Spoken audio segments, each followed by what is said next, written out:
નમસ્કાર, આપ જોઈ રહ્યા છો ગુજરાત ન્યૂઝ 86। વધુ ને વધુ સમાચાર મેળવવા માટે આપ અમારી ચેનલને લાઈક કરો, શેર કરો અને સબસ્ક્રાઈબ કરો। દિયોદર તાલુકાના ખાણોદર જૂના ગામના ગૌસ્વામી સમસ્ત ભાઈ શ્રી રામપુરી, રેવાપુરી, કૈલાસપુરી, ઈશ્વર મગનપુરીને સેનપુરી, જયરામપુરી, રમેશપુરી, ભરતપુરી, ખાણોદરપુરી પરિવારના પિતા શ્રી સ્વ ગૌસ્વામી રેવાપુરી વાલપુરી ઈસવીસન સન 2080 મહાવદ એકમને રવિવાર તારીખ 25/2/2024 રોજ દેવલોક પામેલ છે અને તેમની પાછળ ભંડારો મહા ઉત્સવ રાખવામાં આવ્યો હતો અને હિન્દવાણી મોટો ગોળ અને નાનો ગોળ તેડાવેલ છે। ઈસવીસન 2080 મહાવદ 12ને ગુરુવાર તારીખ 7/3/2024 દિવસે અનવરો અને માળ ક્રિયા રાખેલ છે।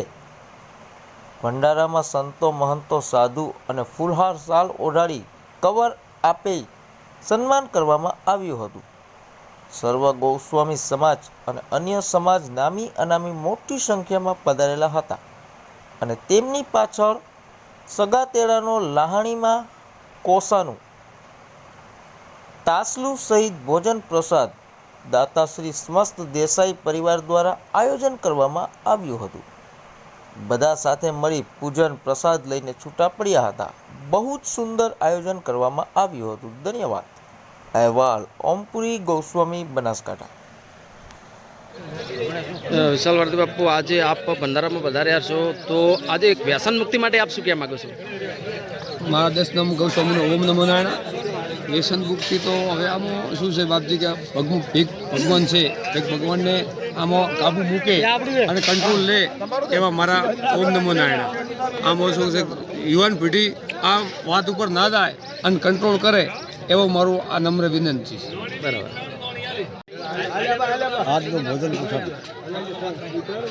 બાપુ, આજના રોજ આપણે એક ગૌસ્વામી સમાજ અને અન્ય સમાજ માટે ખાસ શિક્ષણ માટે બાપુ આજ શું કહેવા માંગો છો? હમણાં જ અમે બધા ગૌસ્વામી સમાજના આગેવાનો સાથે હું ચર્ચા કરતો હતો કે આજે આધુનિક યુગ છે, ટેકનોલોજીનો યુગ છે। આ સમાજે દેશને સારા રાજપુરુષો આપ્યા છે, દેશને સારા વક્તાઓ આપ્યા છે, દેશને સંસ્કારો આપ્યા છે, સનાતન ધર્મની સમજ આપી છે। ત્યારે દસનામ સમાજના બાળકો માટે એના ભવિષ્યનું શિક્ષણનું સંકુલ બને એના માટે સમાજના આગેવાનો સાથે હમણાં જ અમે ચર્ચા કરતા હતા કે મારું સપનું છે કે આ સમાજ એક જબરદસ્ત સંકુલ બનાવે। એ સંકુલની અંદર દસનામ ગૌસ્વામી સમાજના દીકરીઓ અને દીકરાઓ અભ્યાસ કરે અને ઉચ્ચ સ્થાન ઉપર જાય એવી મારું પણ એક સપનું છે। અને જ્યારે આ સમાજ દસનામ ગૌસ્વામી સમાજનું આયોજન કરશે ત્યારે મેં પણ કહ્યું છે કે મારી જ્યાં જરૂર હોય એ કહેજો। આપ ધર્મની સાથે સાથે શિક્ષણનું કાર્ય કરો, એમાં અમે સમાજની સાથે છીએ। મારા 10 નામ ભગવાનને મારા ઓમ નમો નારાયણ। અત્રે ઉપસ્થિત નરસિંહભાઈ, જિલ્લા ડેલિકેટ, બાપજી રામસણથી વધારેલ છે, જગન્નાથજી મહારાજ, સણાગરથી અંકિતપુરી બાપુ અને મારો 10 નામ ભેખ સમાજ અત્રે ઉપસ્થિત છે। ત્યારે વ્યસન મુક્તિમાં કહેવામાં તો એવું છે કે વ્યસન મુક્તિથી તો એક બાજુ રહે અને આ વ્યસન મુક્તિ નાબૂદ કરે તો ધન્યવાદ છે ખૂબ ખૂબ આ 10 નામ ભેખને। પણ હું વારવાર ઘણીવાર એન્ટ્રીયા લેવડાતો હોય છે ને વ્યસન મુક્તિ વિશે વાતો થતી હોય છે, પણ એ વિશે કોઈ ધ્યાન દોરતા નથી, પણ જરૂરી છે ધ્યાન દોરવું પડે અને આ વ્યસન મુક્તિથી થોડું સેટો રહેવું જોઈએ એવી મારે આખા સમાજને 2 હાથ જોડી અને નર્મ વિનંતી છે કે આ વ્યસન મુક્તિથી દૂર રહો તો ખૂબ સારું છે અને શિક્ષણમાં આગળ વધો, દીકરી દીકરાને ભણાવો અને કોઈ આવા રાજકીય આગેવાનો છે એમને ભલામણ કરો, આપણને ગમે તે કોઈ શાળાની સગવડ છે, જમીનની સગવડ છે, તાલુકામાં ગમે ત્યાં કરી આપશે અને એ આપણે કરવું પણ જરૂરી છે। બસ ખૂબ ઓમ નમો નારાયણ બધાને। દિયોદર તાલુકાના ખાણોદર ગામના ગૌસ્વામી શ્રી રેવાપુરી વાલપુરી બાપુ દેવલોક પામેલા છે, તો તેમની પાછળ ભંડારો, સગાતેડું અને ગોળ 1 અધવણી અને ગોળ 2નું જે ભંડારામાં ઉત્સવ ચાલી રહ્યો છે, એમાં નરસિંહભાઈ સાહેબ આપ પધારી રહ્યા છો ભંડારામાં ઉત્સવનો, તો આપ શું કહેવા માગો છો? ખાણોદર ગામની પાવન ધરામાં ભગવાન શ્રી નીલકંઠ મહાદેવના અમારા પૂજારી ભગવાન ભોળાનાથની આરાધના કરતાં કરતાં તેઓ શિવલોક પામ્યા છે.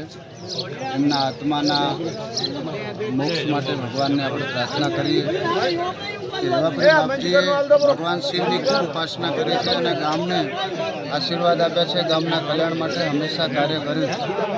આજે એમના નિમિત્તે એમના પરિવારને ગામજનો વતી ભંડારાનું આયોજન કરવામાં આવ્યું છે.